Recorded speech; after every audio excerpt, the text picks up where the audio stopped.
All right, everyone. Today I'm doing a video that I believe I did maybe 2 years ago, but at the time I didn't have a lot of them to show. And this time I feel I have a little bit more to show in this video. It is the first editions, meaning the first magazine or program that was out in its kind, meaning the first, as example, right here, the first Victory Sports magazine. This is the very first WWF magazine.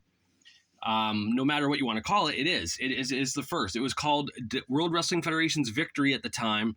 And of course, the Stanley Weston thing with Victory Sports sued. I believe he sued WWF at the time, or there was something there, but they had to change the name. I think only 2 magazines came out under this, and then they went to the WWF magazine. Unfortunately, I don't have the first WWF official magazine, but I do have the first one here with Jimmy Snuka and Don Morocco on the cover for Victory, World Wrestling Federation's Victory. Now, let me move this over a bit here, like so. There we go. That's better. Now, we go with the first ever World Wrestling Federation program. This is it. I just recently talked about this on a video that I did about 2 videos ago. Got it for an amazing price of $50. That's right, 50. I feel like it should have been higher than that. It's the first one, and it also came with a program sheet. So I thought that was kind of neat. But yes, that is the first World Wrestling Federation program magazine. Next up, WrestleMania program. This is it, the first WrestleMania. That program right there is indeed the official program. There is no barcode. There is nothing on it. That was definitely at WrestleMania 1, and I have it there, Hulk Hogan and Mr. T on the cover. I always like that cover because it looks like a painting of the two, and I don't know how they did that. Maybe it is. I don't know. It's incredible how they did that.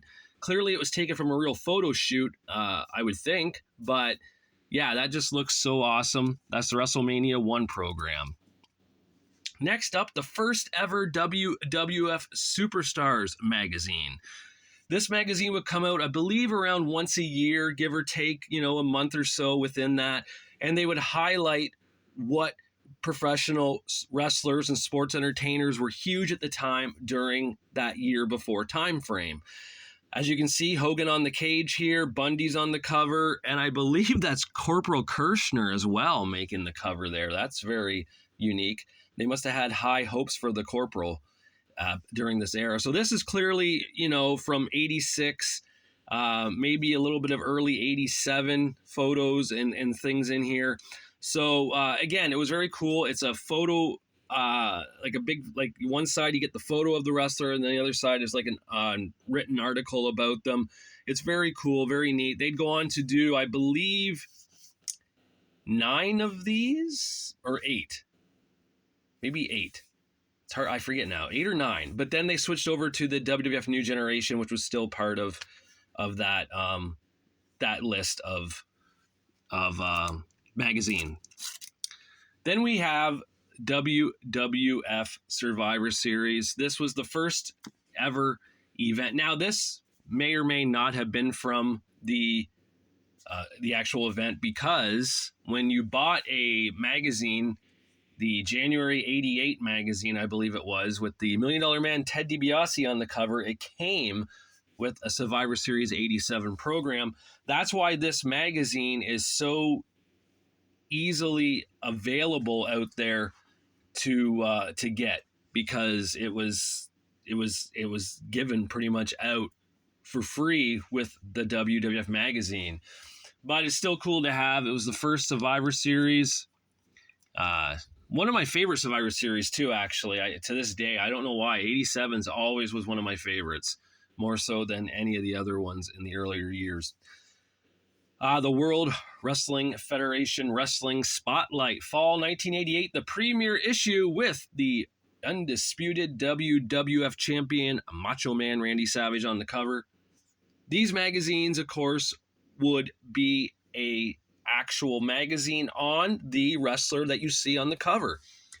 So they did quite a few of these over the years. The last one they did, I believe, was on Psycho Sid. I believe Sid was the last one they did. That would have been in 1996. So this ran from 88 to 96. And they did Macho Man twice. They did Hogan twice. They did Bret Hart 3 times, plus a Hart Foundation spotlight. So Bret has the most in this category of magazine. Bret was in it at least 4 times. Undertaker had one. The Ultimate Warrior was in it twice. Miss Elizabeth has one. Jimmy Hart has one. Lex Luger, the Steiners. So it was Shawn Michaels, and actually Shawn had one on his own, and the Rockers, so Shawn was in it twice. But they're very cool. They would come with an actual giant poster inside you could fold out and put up on your wall, a double-sided poster. So one side would have been probably the individual or tag team posing, and then the other side would be an action shot. I usually chose the posing photo to put up on my wall when I was a kid for those, more so than the action shot. Here we have the 30-man Royal Rumble, 1989, every man for himself. This would have been, this was clearly a store-bought one. You can see the barcode there. It was the first Royal Rumble on pay-per-view. The 1988 Royal Rumble that was held in Canada, and Hamilton, Ontario, I believe it was at. It was a made-for-TV event. It was on USA Network in 1988, hyping the main event, which was going to be coming up just a few weeks on NBC, where we saw Hogan and Andre in the big title rematch where the belt changed hands. Royal Rumble 89 is really cool. It's the first time a lot of people saw the Royal Rumble. I didn't even know of the 1988 one back then in 1989. I would have been 8 years old when this Rumble happened. I got to watch it live at a friend's house. His dad had those big black satellite dishes that if you turn and you get it in for free with the sound and the picture and everything. It was great. I got to see it live. I was so excited. I couldn't wait for the actual Rumble. I had to sit through all those matches and that ridiculous showdown with Warrior and Rick Rude with posing. That was horrible. But it got to the Rumble, knowing Axe and Smash were 1 and 2. I marked out like crazy. And it was just an awesome event.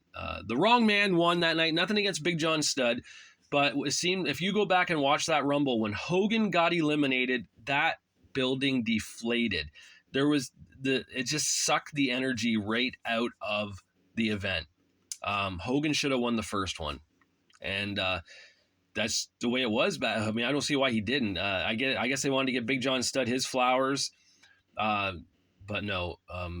I'm surprised Andre didn't win it either, because, being the king of the Battle Royals. But, they gave it to Big John Studd. WWF Raw, May/June 1996. This was, at the time, the WWF's answer to something more edgier, grittier, in your face, some reality to the magazine, using real names, talking about competition like WCW, and having sexy photos of people like Sunny or Sable or Marlena in the magazine, like for posters to pull out. So it was cool at the time to get these magazines. They came out bi-monthly, every other month. And you got to look inside to see things that you just wouldn't have heard on Monday Night Raw. The closest you got to see or hear anything about that was when WWF did Livewire, that morning television show in 1996, Saturday mornings. It was live, and it was like Jim Ross on it, or Vince McMahon would have been on it. Vince Russo was even on it, Jim Cornette. And they would take phone calls from fans, and they would talk about things like ECW, WCW. Even Paul Heyman called one time to talk on there. That was something.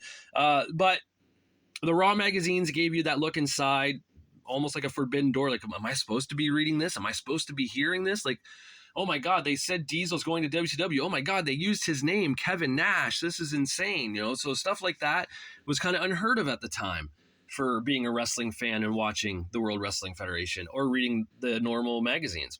So Raw, definitely cool. Also, I should say this magazine here has another version of it. WrestleMania 12, the official program for that night was this Raw magazine, and it would say on it, there's like a what do you call it? A slogan or whatever you want to say, stamped on the magazine, like the official program WrestleMania 12. So this one is actually the store bought version, of course. This isn't the WrestleMania 12 one. I don't think I would. I mean, if I found the WrestleMania 12 one and it was priced reasonably well, I would probably buy it for the collection. But it's the same magazine, so I'd just be buying it for that one thing alone. And as you can tell, with the amount of magazines I have now, I probably shouldn't be doubling up if I can help it. We now go into the After Mags, the Stanley Weston magazines. This is it, Pro Wrestling Illustrated. That is the first issue, September 1979, with the American Dream Dusty Rhodes and Mil Mascaras getting the right big hand cover there. And we see AWA Nick Bockwinkel right there as well. This magazine did come out again in 2004, I think it was, or 5, something like that. One of the anniversary issues. But as you can see, much, much smaller. It's the smaller style of magazine. That's how they were making Pro Wrestling Illustrated at the time. They shortened them down. So remember that when you're purchasing this magazine, look for that barcode down there. That will tell you that it is the legit real magazine. Plus, the state of how it looks, definitely you'd be able to tell as well. This is the first ever Pro Wrestling Illustrated year-end awards. Now, this award used to run in other styles of Stanley Weston magazines, like Sports Review Wrestling, or the annual, I think it was like the annual wrestling year or something. They would do it in there. They switched it over to Pro Wrestling Illustrated and made it the PWI Awards. This is the first one. It's March 1982 if you're looking for it. And it's probably going to run you quite a bit of money, I'll be honest. I doubt that's going to be a cheap magazine to buy. It all depends on if you can find a good price for it, if you want to add it to the collection. I was lucky to get it in a lot. I bought a giant lot of magazines about two and a half years ago, and it was part of it. So I lucked out big time.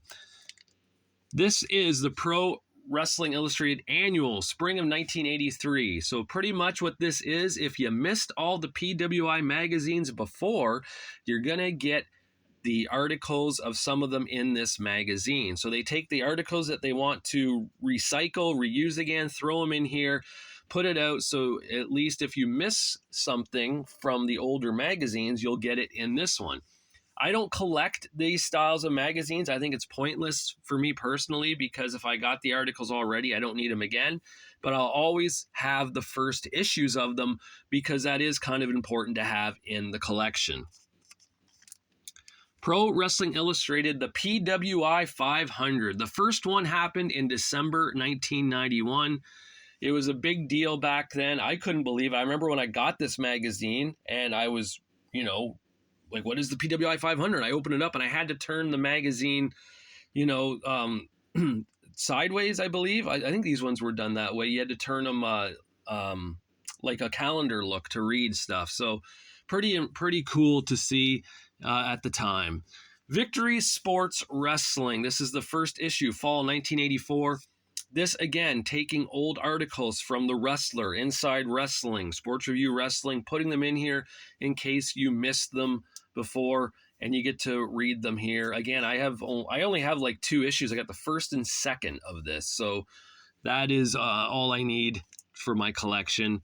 As well as this Wrestling USA, Wrestling's Best from Coast to Coast, spring 1984. Again, taking articles from over the years from, PWI, from Inside Wrestling, from Sports Review Wrestling, Wrestling Superstars, The Wrestler, all that. You'll end up getting articles in here that you missed out on if you missed an old magazine. So that it is kind of neat to get those if you missed out on stuff, I'll be honest.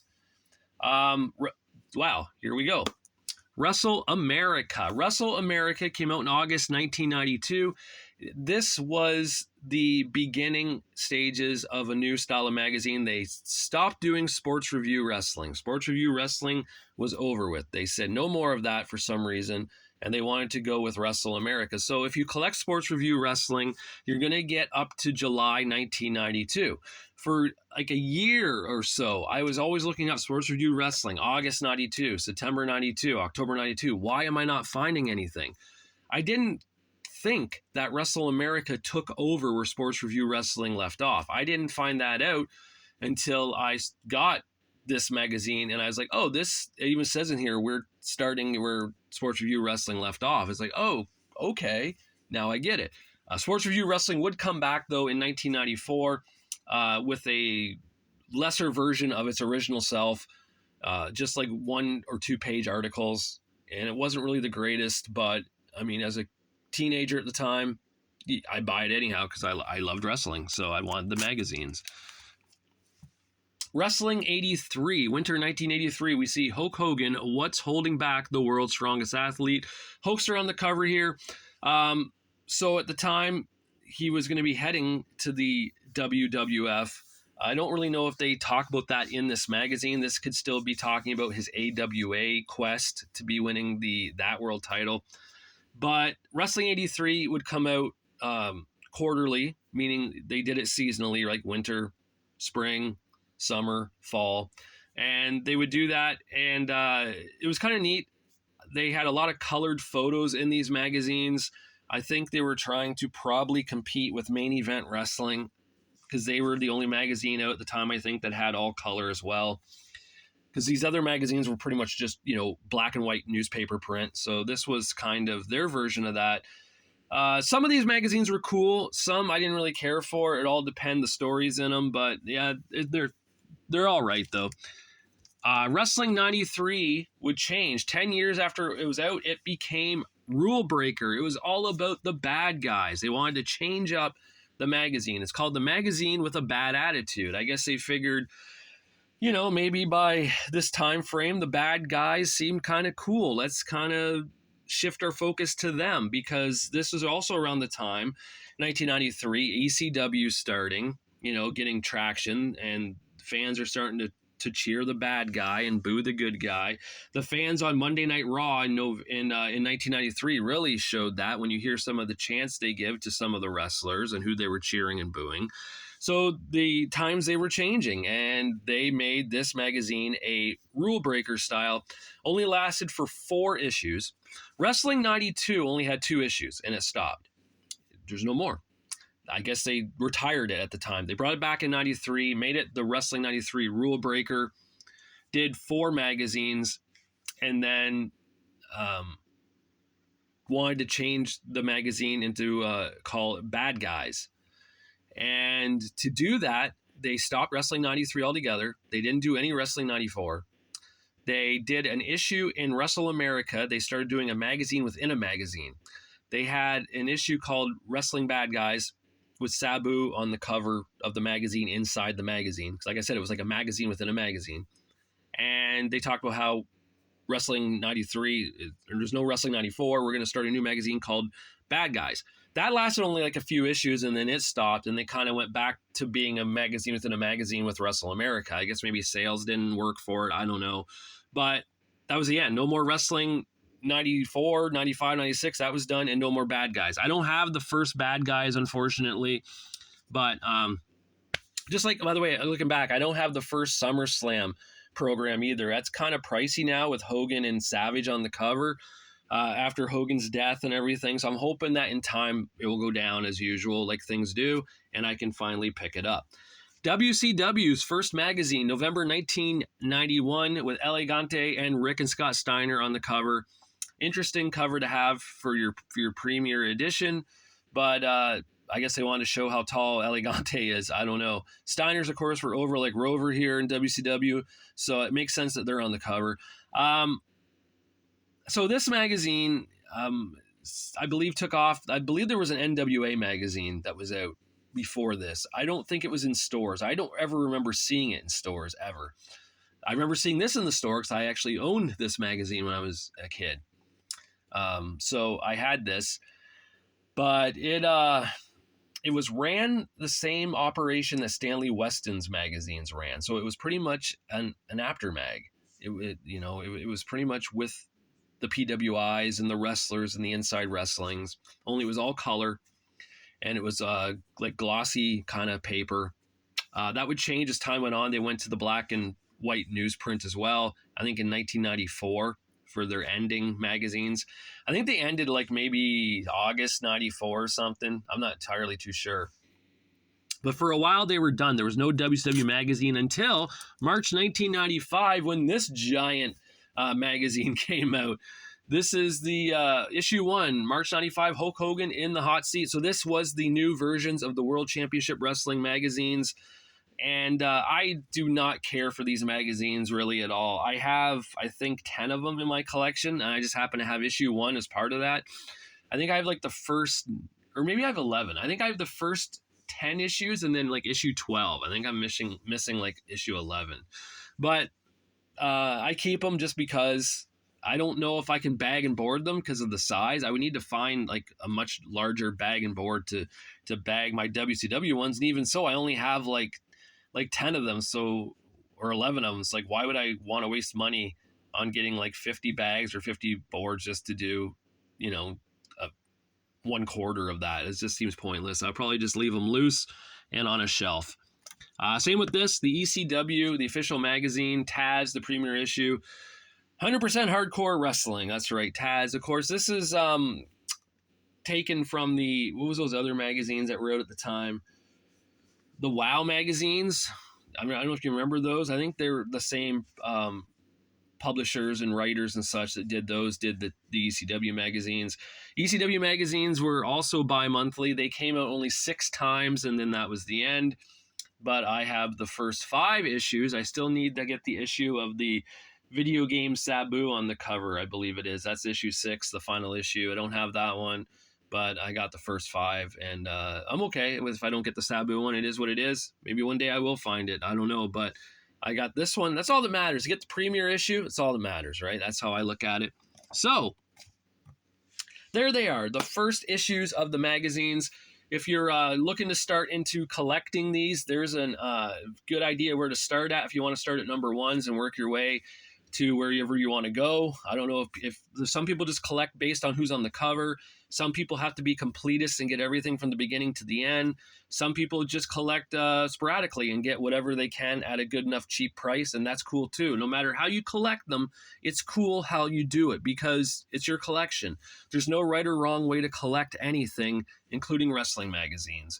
So remember that if you're feeling disgruntled, if you feel like your collection doesn't live up to what you want it to, it's okay. It's okay. As long as you're happy with what you have, that's all that matters. I would be happy with 1/10 of what I have right now if it was what I loved and what I could afford and what brought me happiness. Too many people get caught up in wanting the best or wanting to beat someone out on what they have, and then it doesn't become fun anymore. It becomes a hassle, a job, and it probably will make you miserable. So whatever magazines you have in your collection, be proud of them, be joyful of them. One day you will get the ones you want to get if you just got to keep looking, and you'll find them. I know I do. Sometimes it takes a while, sometimes it doesn't. It's all about the luck of the stars when you're collecting and trying to get it at a decent price that you can afford. All right, everyone, I hope you enjoyed this video. Until I do my next one, I'll talk to you guys later.